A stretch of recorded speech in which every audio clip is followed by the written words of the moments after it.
hilig magsalita. Baby, dyan ka lang. Yeah! Yung smile niya, yung pag ngumingiti siya, kasi talagang ngiting totoo. Pagka ngumiti siya, alam mo talagang masaya siya. Sa puso ko. All English only! Tayo lang tawa. Hindi ko alam kung ganito ba ako kung hindi ikaw yung kasama ko. Looking forward ako sa araw-araw na gagawin natin. Araw-araw, gabi-gabi ka sa pangarap. Panaginip ang sigaw ng puso ko. Ay ang pangalan mo. Basilio!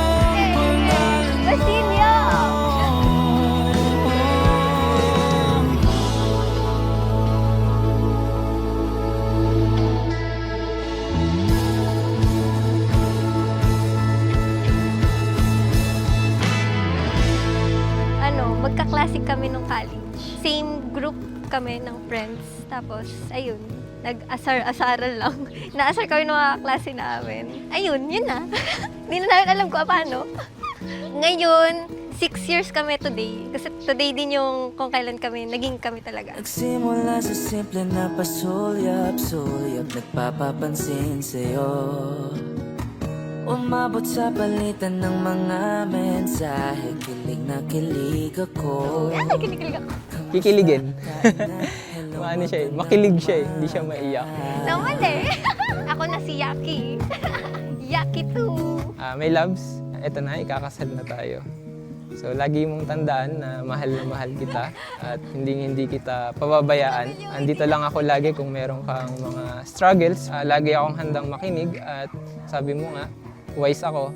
Handa rin akong magbigay sa'yo ng mga payo. At tandaan mo lang na ikaw lang ang mamahalin ko at hindi na ako maghahanap pa ng iba.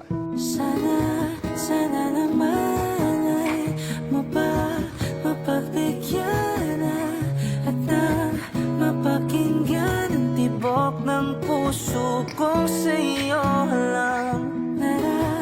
Naramdaman na tunay na kaligayahan. Sana naman mapagbigyan ang tibok ng puso. Siguro yung meron siyang chain dun sa bag niya. Parang ang sabi niya sa akin, hindi niya daw yun binibigay. Kasi parang maraming may gusto sa chain niya. Gawa yun sa cup ng Coke in can. So pinagduktong-duktong siya. Tapos ang cool nun. So parang maraming gusto mag-arbor. Tapos sabi niya sa akin, nung ako'y nag-arbor, kahit sino daw na mang-arbor nun, hindi niya binigay, sa akin lang daw. So siguro dun ko na feel na special pala ako.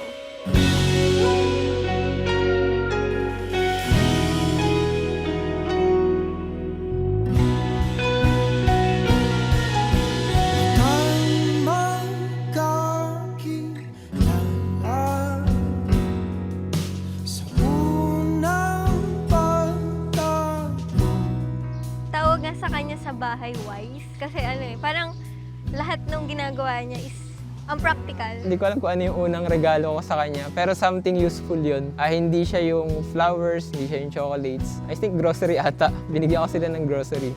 And then after that, every time na pumupunta ako sa kanila, John Wise yung tawag sa akin nung mama niya. Kasi nga, sabi, wise daw, parang sobrang practical. Hindi magdidesisyon ng mali.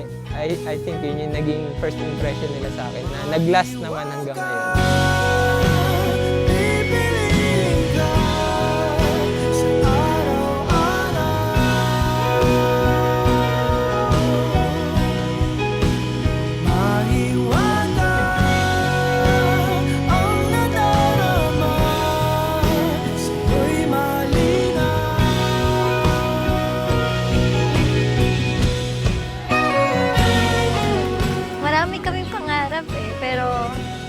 Lagi niya sinasabi, hindi namin kailangan madaliin lahat yun. So, meron kaming habang buhay para tuparin yun or gawin lahat ng mga gusto namin gawin sa buhay.